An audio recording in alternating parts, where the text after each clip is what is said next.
Okay, and finally now, the final step using the delegates, now that we're going to go a little bit away from using it with the events and with the majority of use in current development is actually being used the most is using to the LINQ. And LINQ really heavily uses delegates. And these examples are going to kind of give me the progression of how the delegates are being used with the LINQ. So to begin with, I'll just do code examples, and I'll go ahead and create a new project here just for our progression for using delegates with the LINQ. So I'll create a new project and I'll call it a delegates and LINQ. So here's a new project. I'll set it as a starter project. And then in order to run these examples, I'm going to create another class here. And I'm going to call this class process data.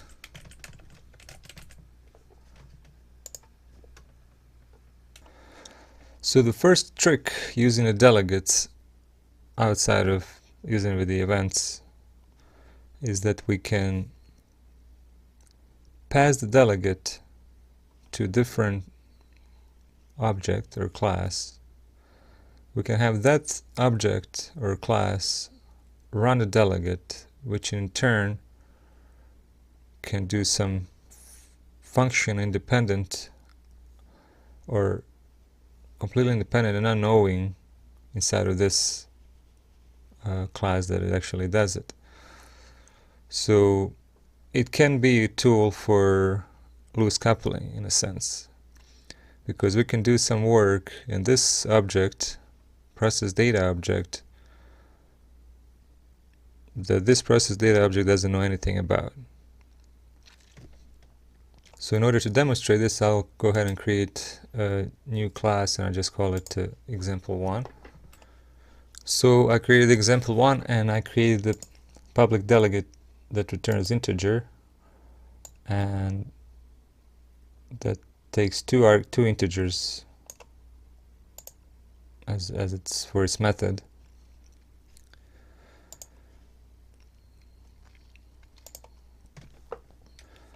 So now what I want to do in our process data, I want to be able to go ahead and pass that to delegates here.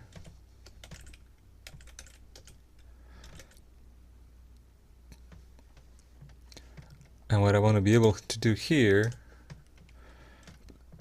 is I want to say result, and I want to go ahead and execute this where I send these two integers that I passed in.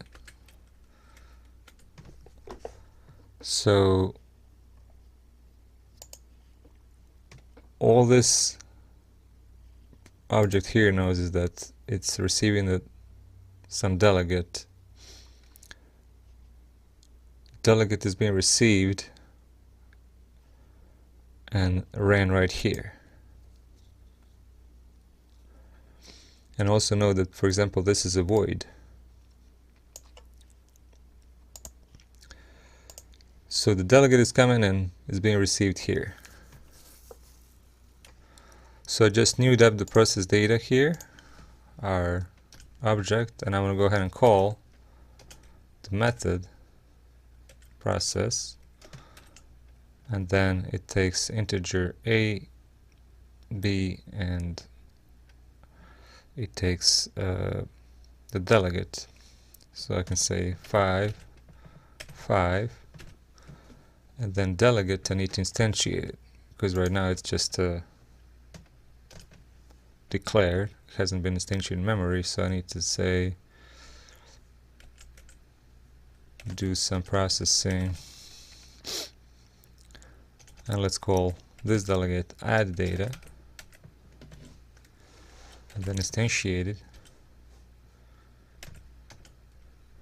And then we all know when you create a delegate, you have to go ahead and give it the name of the method here, and let's call this method add data.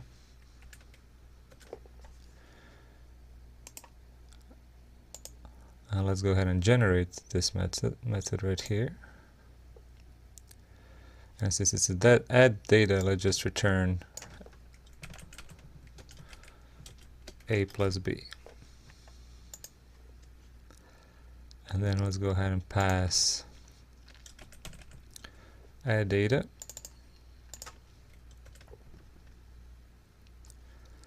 So look at the magic here now. We are passing the add data delegate and the numbers here. Process data doesn't know anything about it, but it does know the result of it.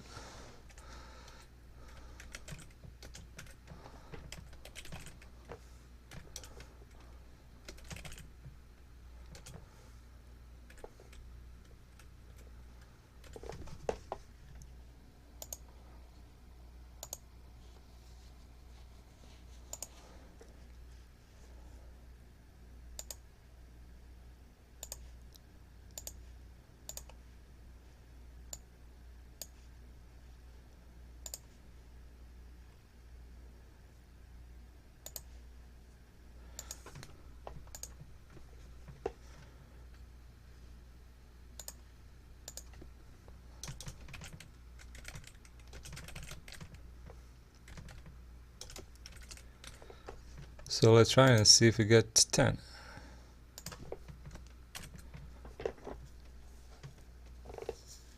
And there it is, 10. So what happens here is that we declare delegate, we instantiate it here. Now we are passing this delegate with its method here.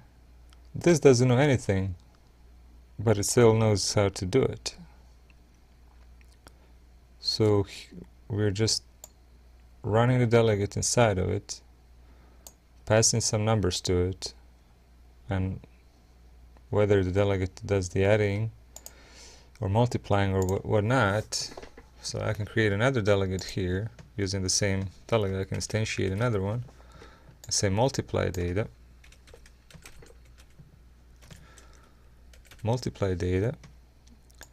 Create a class multiply data. Method multiply data.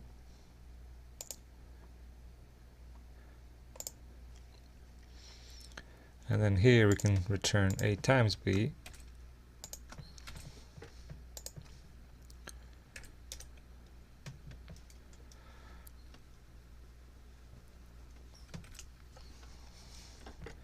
And then we can pass multiply data over.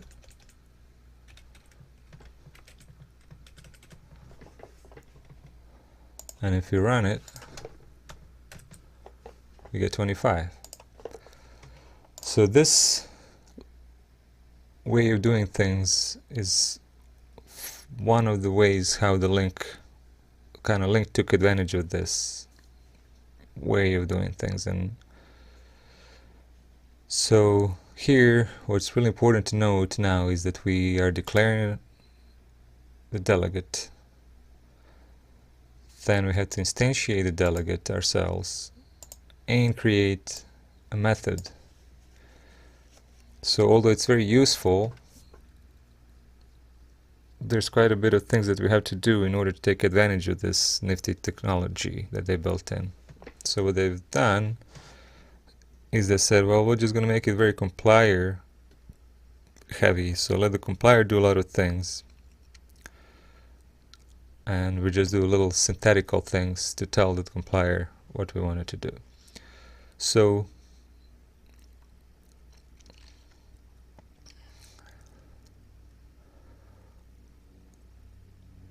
one of the things is where we can use what I show is anonymous methods. If we use the anonymous methods, then we don't have to use we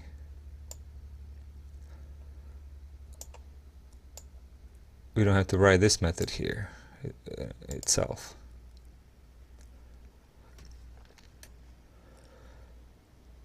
So, for example, to add a data,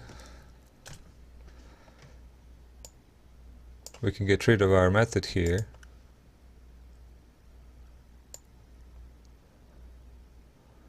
And we can get rid of instantiating it.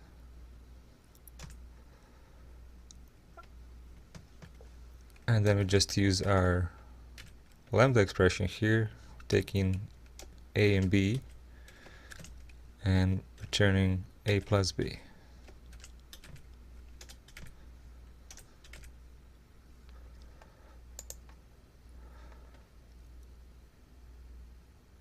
And add data will work the same.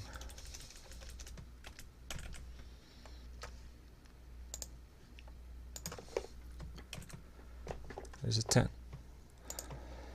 So the next step in a progression towards using this for LINQ is that we can also eliminate writing this delegate out. And we can eliminate this by using a built-in delegate. And we have two built-in delegates that are commonly used in .NET, and those are ActionOT and FuncOT.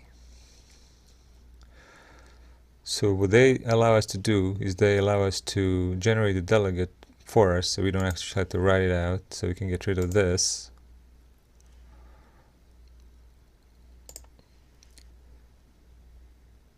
They're very much used with the LINQ, especially FuncOT. The only difference is that ActionOT is a void delegate, while FunctionOT can return any type we want of delegate. So in example 2, I will show how to use the ActionOT delegate. Okay, so the example 2 here, for now what I have is I have a delegate that I created, and it runs the method that has a signature such as it's taking a one string, and it's a void type. Then I instantiate our delegate, and then based on the number of arguments I assign message target to it. And message target can either be show Windows message, which is the method that I create right here, that takes one string in and creates a message box, or it can be console.writeLine, which has many overrides, one of which is a simple that it only takes in a simple string. So here's where I assign the method.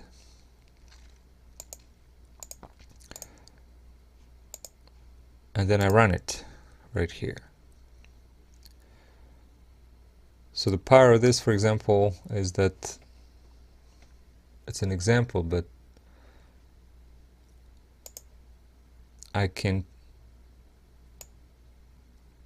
show this based on some arguments using a delegate on two different message targets, two different methods that do two completely different things. So if I run this, I can see now it's writing this message on the console, because args are more than one. If it's less than one, it pops it up in the message box. It's pretty cool. But now example 2 is actually I want to show how to use ActionOT built-in delegate, because that's sort of progression towards how the built-in delegates are used. So built-in delegate will create this delegate for us, which means that we don't have to instantiate. We don't have to write it or instantiate it. What we can do is we can say action string, and it can take more than one string, and then we can go ahead and give it a name, message target.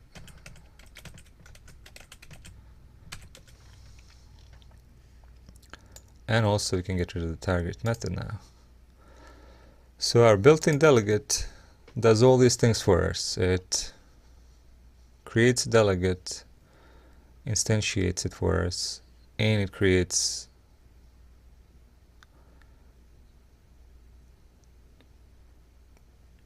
our basic method, because this can't be created without it, even though we are going to be calling different methods here. We're going to be assigning different methods here, but I couldn't instantiate this if I didn't give it some kind of default method. So all those things are solved by using action built-in delegate. And there it is, still working the same. So that's how we use the action of T built-in delegate. Now let's see how we use the func. Actually, we'll do one more example using the action of T. Okay, so example 3 is I'm also going to talk about the action of T. So here I created pretty much exactly the same thing we had in example 1, where I have a delegate, do some processing 2, so that takes 2 integers, and then it calls our process action method here.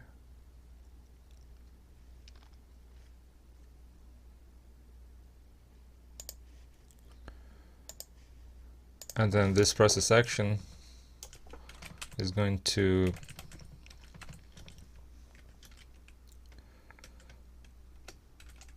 instantiate it, or run our delegate right here.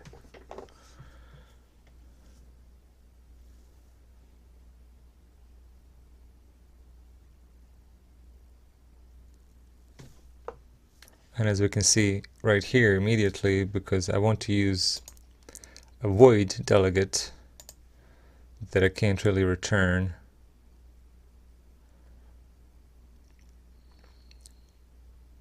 you can't assign it because it's a void, right? So all I can do is run it.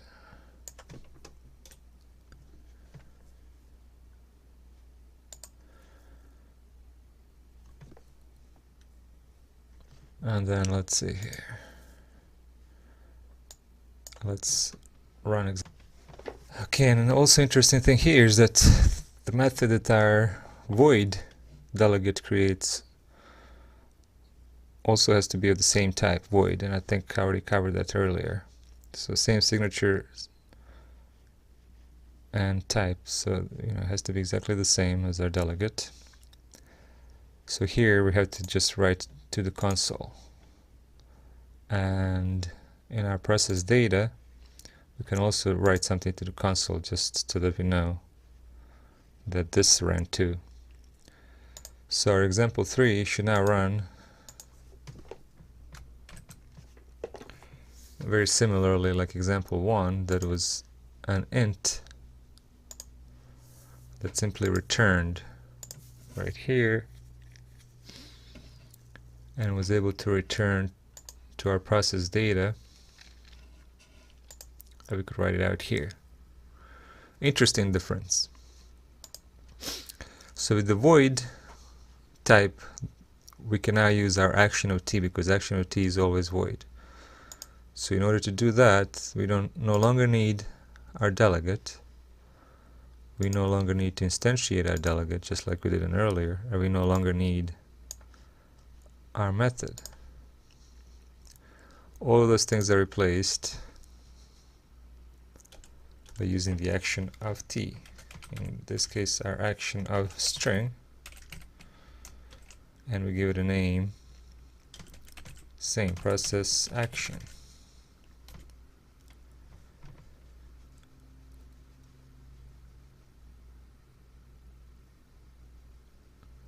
And then here we no longer can accept our delegate, custom delegate. We have to accept action of string.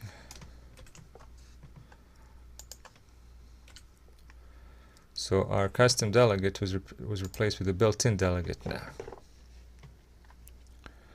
It's still complaining about something. Let's see what. Oh, use of unassigned local variable process action. So we have a process action, but process action of type action string, but it's not really doing anything. And if I try to assign this method to it,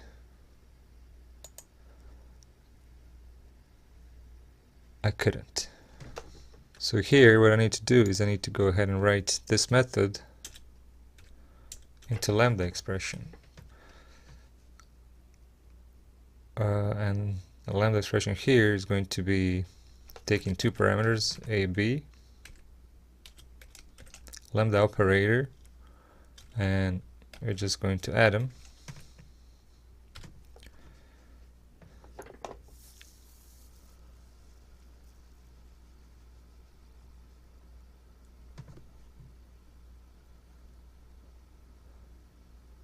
Oh, it doesn't take two arguments. It takes one argument.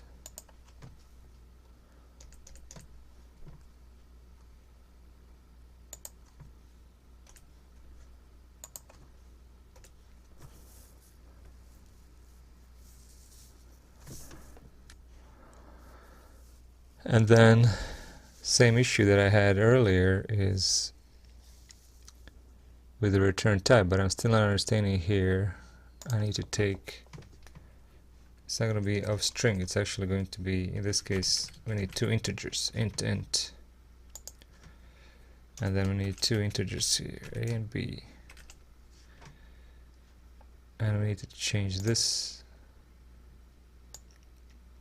to two integers, int, int.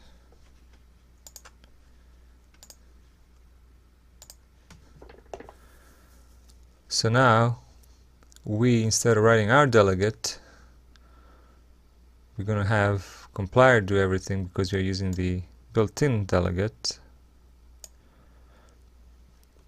But if we run it, we still got 10, and we can see right here that it was done in our processing action method because we just passed in the delegate. So in the next example, let's see how the funcOT works. That's the one that has a return type. Okay, so example 4 is again exactly the same like example 1. I have a delegate and I have a method that does the addition, and I'm passing this to a process2 method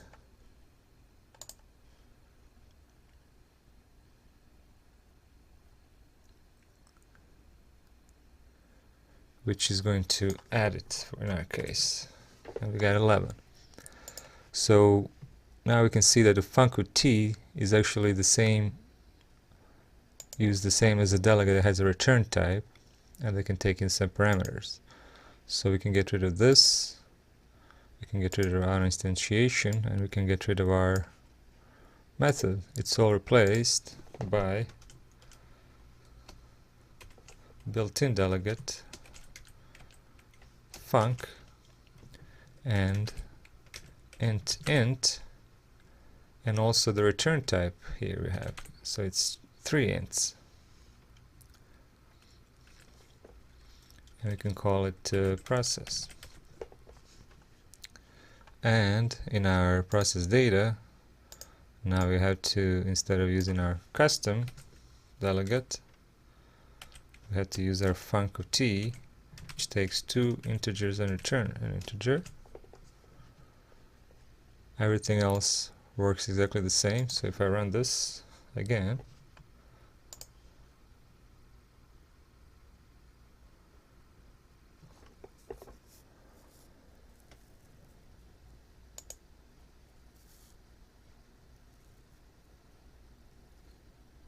well, one thing that, we need to tell it what to do. So since we don't have this method here anymore, we have to go ahead and put it our inline method using our lambda, which we also take two parameters, a and b, lambda expression, and in this case we're returning, so we just put a plus b, for addition. So we should get 11. And there it is.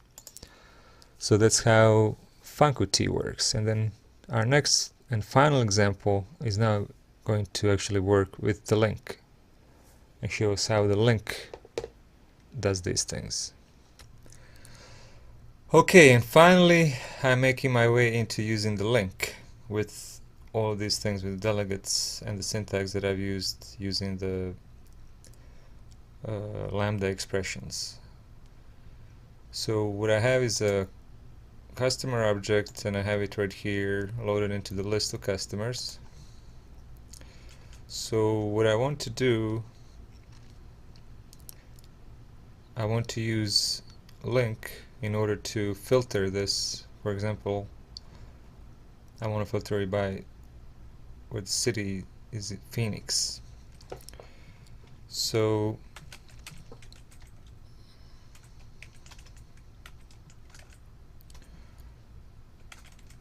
Phoenix customers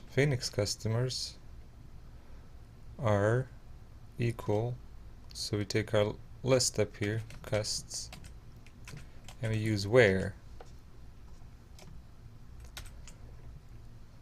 Then where, interestingly enough, takes funct. So everything that we learned of funct so far is that we need to, it takes in a delegate. And the way we do the delegate, so here we know that our delegate is going to be of a customer type, so that parameter is going in is definitely a customer, and we can just put a C for customer. And then what we want to do is we want to return where the city, all of the ones where city is Phoenix. So we can say C that city is Phoenix. No, just like this. So what's going to happen behind the scenes here, and I created a method just to kind of see, just to kind of give a little explanation what happens behind the scenes as far as the selection process here. So this is basically something similar to what would happen behind the scenes here. We have a method type list that takes in our customer. So customer is going into the list. Then we have another list created inside, of course. We are looping through, or we are looking into our customer, because it's a list, and we are returning, we are putting it to the other Phoenix customer list. So the other list that comes out will only have Phoenix customers. We are adding to it, but we have to, we would basically loop. So this where would actually behind the scenes be looping through this whole list. So cast where in a certain way would be a loop for each loop, and then this would be the criteria. Criteria would be like its own method. So I will comment this out because this is just an example. So now what we have here, we have another list that comes back into this variable that only holds where the city is Phoenix, and then we can loop through and display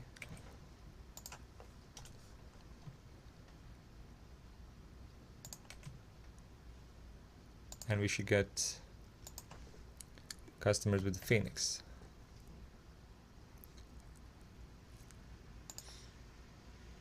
But I need to change that here to example 5. So I wired example 5 here to our startup, and see I get a Phoenix. Now let's say and I will get a whole another course on a LINQ, but just to show a couple of other things that we can do here. We can do order by, and then look what this takes. Also takes in a customer, and then T key. So customer, and then we say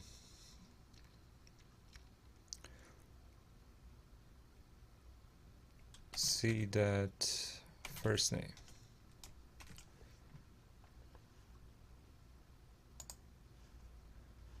So now if I run this, it should be order see Jane and then John instead of John and then Jane, which is the original order in a list.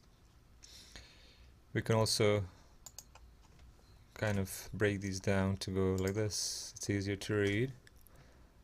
And then if you want to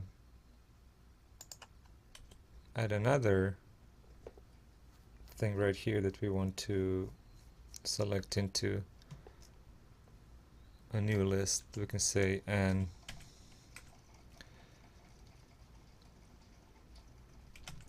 for example ID is less than 500. So now it's going to be selecting not only the Phoenix but also the ID is less than 500, so it should only return our John.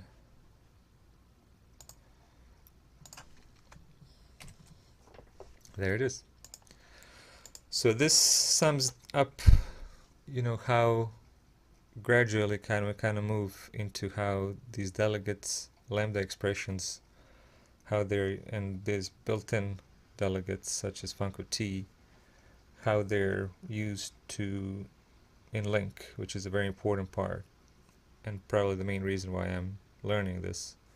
Well, to understand, if somebody asks me what is a delegate, yes, you want to understand and be able to explain, but you also, in order to move up and be confident and comfortable with using LINQ, you have to know what the delegates are. And then a few more. I have another chapter here that is going to be showing me a little bit more about use of delegates.